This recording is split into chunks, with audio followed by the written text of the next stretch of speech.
Hi everyone, it's Lady Kayla here, and today I'm going to talk about cosplay and kink. And this is a vlog because this is going to be me kind of organizing my thoughts and kind of just getting out there what I kind of want to talk about in the future. Um, yeah, so um, this is a very important topic to me because I think there's so much misconceptions and kind of misinformation out there in the community surrounding this topic. And I think that by talking about it more, discussing it more, it definitely can help the community on a whole scale as BDSM, kink, fetish, all that community uses a lot of good skills that can help the cosplay community in general, such as communication and consent. And while this community is very taboo and very highly sexualized, and it should stay that way, and um, I'm not at all trying to change that. I feel like regardless if you're into the communities or not, there are good things that can come of discussing these topics and the kind of values that can arise. Now, that's not to say that these communities are for everyone. Obviously, there's a very distinct line, and things like minors should not come into the community for any reason, especially since it's highly sexualized. But obviously, learning things like communication and consent are values that anybody at any age can apply to themselves. And obviously, talking about the topic um, can help inform other people before they get involved at all as well. So there is a distinct line, and I'm not saying that it's for everyone, and I'm not saying that it should be for everyone, because the fact of the matter is that it's not.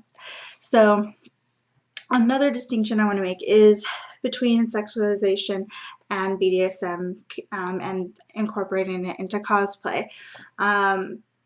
Incorporating sexualization into cosplay is when you just take a character and, sexualize them, or maybe they were already sexualized. It's having that sexualized energy around that character and presenting it out there. And usually that's a lot more, I guess, engaging for everyone. Everyone gets to participate and enjoy that.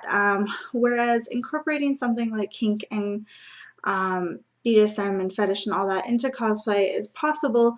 It's also very different, because when you're incorporating something like a kink into your cosplay or a fetish into your cosplay, it's something personal. It's some part of you, it's some aspect of you that is personal, and you are putting yourself into that cosplay in a very unique way that is unique to you, that is personalized to you, and therefore it becomes a little more vulnerable than if you were to, just do a sexualized cosplay. Usually that doesn't take as much of a vulnerable kind of situation, or at least if it does, it's a different kind of vulnerability. So that's the distinction. Just because something is sexualized doesn't necessarily mean it's BDSM or kink, and that's why I want to make the distinction.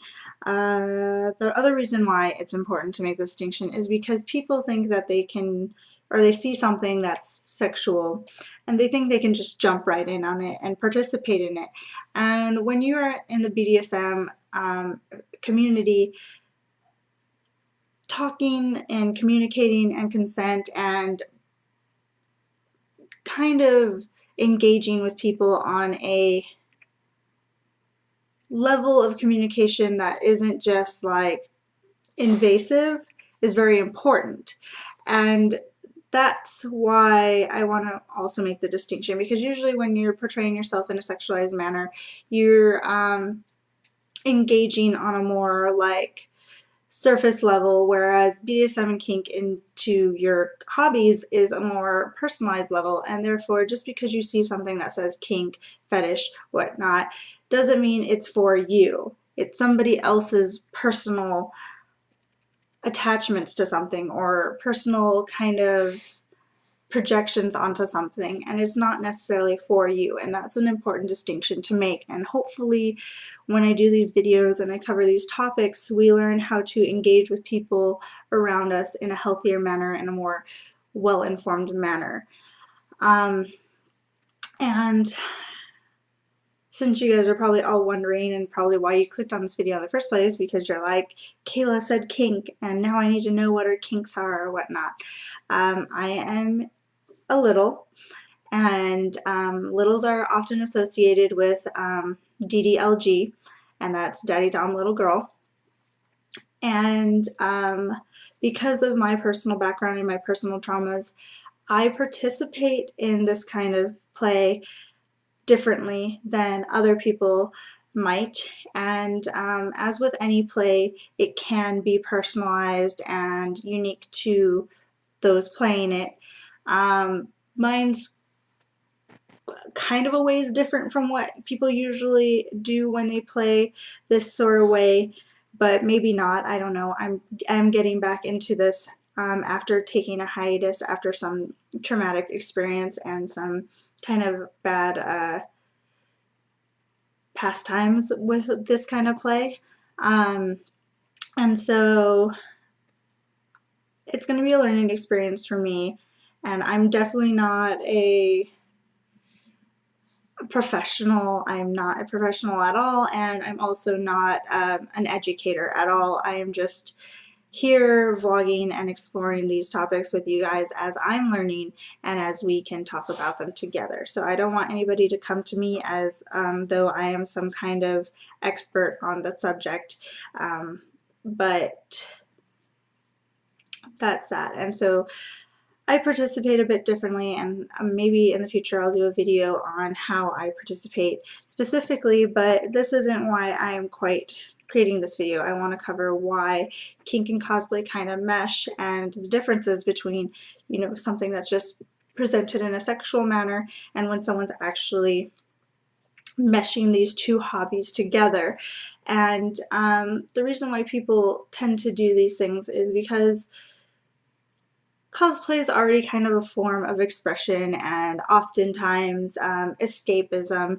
And so for people who also do kink and BDSM, can find kind of a happy blending of the two, because having your kinks and BDSM obviously aren't like every day, all the time, 99% of your day activities. It's something that you set aside time for. It's something that you practice in certain settings and with certain people. And therefore it blends with cosplay a lot, because a lot of times cosplay is just that. It's something you do in certain settings, around certain people, for certain, you know, different means of expression. And it's really interesting to blend the two together, because cosplay already allows me to embody another character, and with my specific kink being in little space, can often be expressed through these characters. And yes, it is sexual a lot of the time for me, and sexualized, and therefore I believe only, you know, consenting adults should be participating as well. But for me to put it something personal and private like kink with something more public like cosplay allows for more vulnerability to be out there. And that's why this topic is important, because I want to express that it's vulnerable and that it's not for everyone to just jump into my space. I'm sharing it with you guys because it is an aspect of me, but it's my space and it's my aspect and it is who I am. And the important parts of BDSM can be, you know, things like communication and boundaries. And these are all things that are important to the cosplay community as well, and things that I think the cosplay community needs to improve on and work on anyway. So blending the two is this perfect opportunity for me to get these kinds of values out there. And obviously they're like separate and they can blend, and there's aspects of it that should not, you know, bleed into, you know, things like minor, and there's things that, you know, can be applied to anyone, such as the values of communication and boundaries. So yeah, I think it actually blends together quite well, and that's why it's important to me. And so that's how I kind of fit into the community. And again, I do want to say that I am not an expert, and although I use this kind of play, especially, you know, BDSM and my little space and all that, as a form of kind of therapeutic expression, it is not therapy within of itself. It's not a guided professional engagement between somebody who can help me with my actual problems, like on a professional level. So I don't want to get those two mixed either, because I might refer to BDSM as being therapeutic for me, but I don't want it to be misconstrued that it's an actual professional type of therapy. You can seek professionals that, you know, have a lot of experience with, you know, sexual aspects of, you know, trauma and mental health and all that stuff. But obviously, I am neither a therapist or a BDSM educator. I am merely exploring this aspect of myself as I am re-engaging and trying to use it as a means to get over some things from my past. So I hope I was relatively coherent. This video was actually very hard for me to make because although these topics are very important to me and I do want to get them out there for the public to also learn and kind of get a different perspective about, again, it's very personal to me, and I also obviously went through a lot going on this journey and my own personal experiences. So yes, there we go. It's all out there now. And I hope you guys enjoyed, and I hope we get to cover topics later on. And sorry about the background music. And yeah, I'll see you guys later. Bye.